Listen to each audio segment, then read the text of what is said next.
Welcome back to the Car Enthusiast channel. Today, we're examining one of the most rare and valuable automobiles in automotive history, the McLaren F1 LM.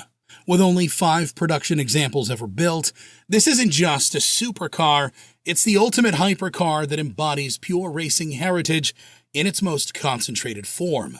If you enjoy this type of content, please hit that like button and subscribe to our channel for more exclusive supercar features. Before diving into the F1 LM specifically, let's take a moment to understand McLaren's legacy. Founded by New Zealand racing driver Bruce McLaren in 1963, McLaren Racing quickly established itself as a formidable force in motorsport, particularly in Formula One and Can-Am racing. By the late 1980s, under the leadership of Ron Dennis, McLaren had become a dominant force in Formula One, with legendary drivers like Ayrton Senna and Alain Prost winning multiple championships. It was this racing success that gave the company the confidence to venture into road car production. The decision to build the McLaren F1 road car came in the late 1980s, with Gordon Murray as the chief designer and Peter Stevens handling the exterior design. Their mission was not to build just another supercar, but to create the ultimate road car with no compromises. The result was the McLaren F1, launched in 1992, which would serve as the foundation for the even more extreme F1 LM we're discussing today. Now, let's get to the fascinating birth story of the F1 LM. In 1995, something remarkable happened. The McLaren F1 GTR, a racing version of the road car, achieved the unthinkable overall victory at the 24 Hours of Le Mans on its debut attempt. And this wasn't just any win. It was a dominant performance against purpose-built prototype race cars.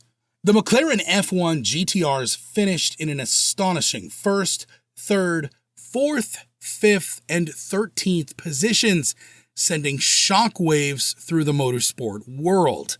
What makes this story particularly remarkable is that McLaren had entered Le Mans almost reluctantly. The F1 was designed as the ultimate road car, not a race car. It was only after persistent requests from customers who wanted to race their F1s that McLaren developed the GTR version, and did so in an astonishingly short time frame, just a few months. The cars faced terrible weather conditions at Le Mans that year, with heavy rain throughout much of the race. While this hampered the prototype cars with their high downforce setups, it played into the hands of the more balanced F1 GTRs. The winning car, driven by Yannick Dalmas, Masanori Sakia, and JJ Leto, completed 298 laps, outperforming the second-place prototype by a full lap. To celebrate this historic achievement, McLaren founder Gordon Murray and Ron Dennis decided to create a special F1 commemorating the Le Mans victory. Thus, the McLaren F1 LM was born. Initially, they planned to produce 7 cars to reflect their race victory, but ultimately only 5 customer cars plus 1 prototype known as XP1LM were manufactured. The F1 LM specifications can only be described as insane. At its heart is a naturally aspirated 6.1-liter BMW engineered V12 engine, internally known as the S70/2.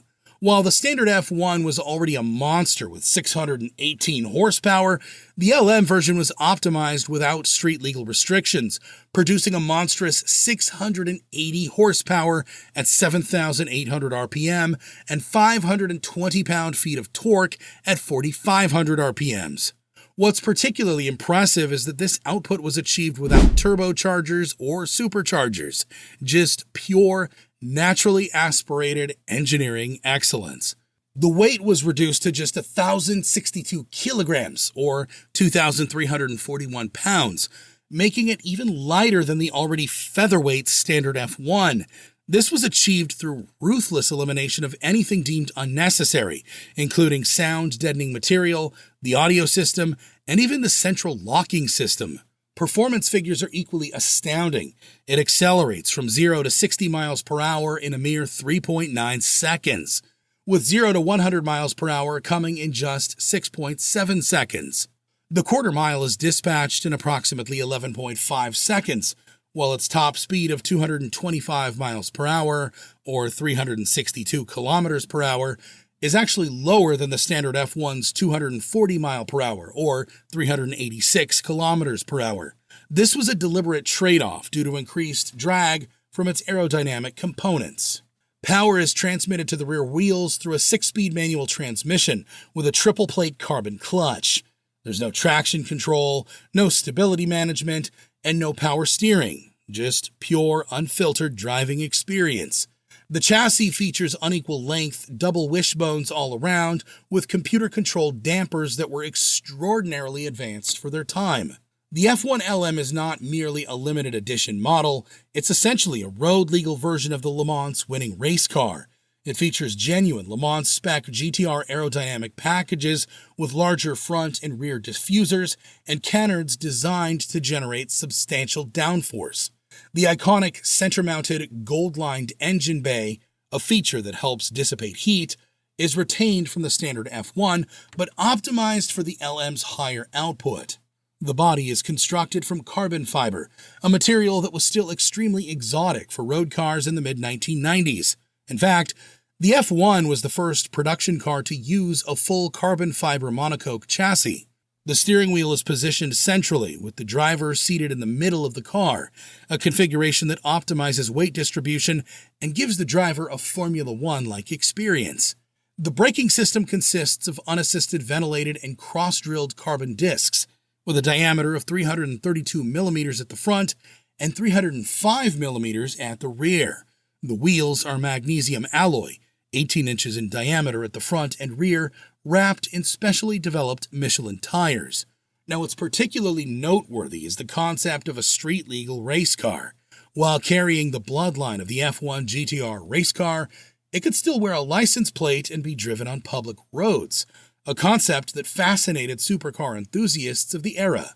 Today, the idea of road-legal race cars is more common, but the F1 LM was a pioneer of this philosophy. The interior has been ruthlessly stripped for weight reduction, featuring carbon fiber bucket seats.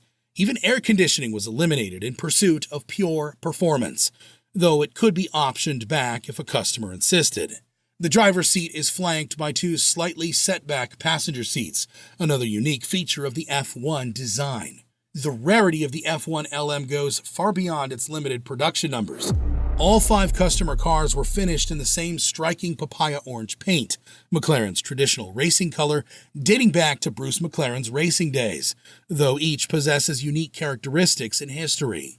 The first customer car, chassis number 73, was delivered to the Sultan of Brunei, a notorious collector of rare supercars.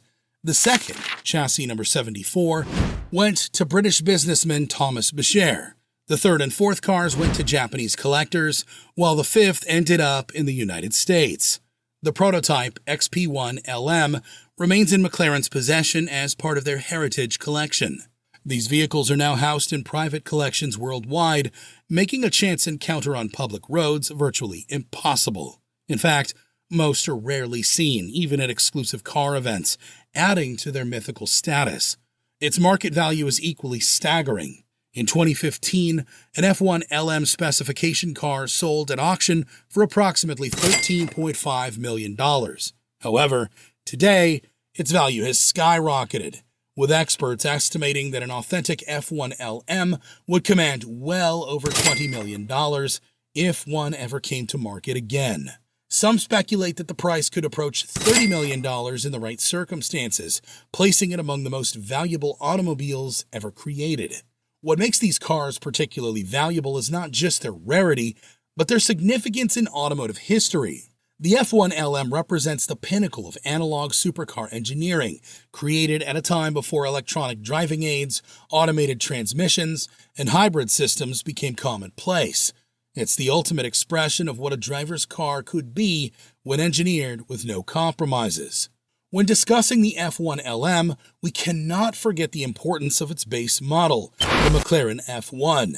Produced from 1992 to 1998, the F1 set numerous records as the world's fastest production car of its time, holding that title for an impressive 12 years, until the Bugatti Veyron finally surpassed it.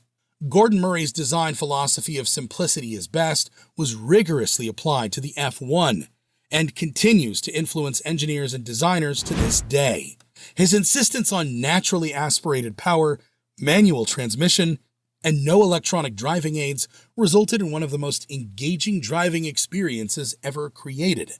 The F1 LM takes this philosophy to its logical extreme. The F1 program also led to significant innovations in the use of exotic materials in road cars.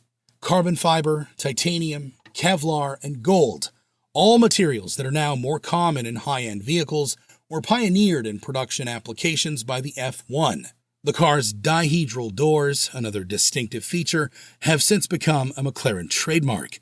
The legacy of the F1 continues in modern McLarens like the Senna and Speedtail, but many enthusiasts believe there will never be another car quite like the F1, and certainly none as special as the F1 LM. The LM represents the purest, most radical version of what was already an extraordinary automobile. As times have changed, McLaren has produced numerous hypercars like the Senna and the Speedtail, yet the special allure of the F1 LM remains untarnished. This isn't simply because of its rarity, but because it represents the crystallization of human ambition and racing spirit in automotive form. It was created to commemorate a genuine racing triumph, developed by engineers who were passionate about creating the ultimate driving experience, and built using technologies that were far ahead of their time. In an era where supercars are increasingly computerized, with hybrid powertrains and automated systems making them easier to drive, the raw, unfiltered nature of the F1 LM becomes even more special. It demands everything from its driver: skill, courage, and respect, but returns the purest driving experience imaginable. The McLaren F1 LM transcends being merely a car. It's a legend that will continue to captivate automotive enthusiasts for generations to come. If you enjoyed this video, please don't forget to hit the like button and subscribe to our channel. Your support allows us to continue bringing you content on the world's rarest and most exceptional supercars. Thanks for watching, and we'll see you in the next episode.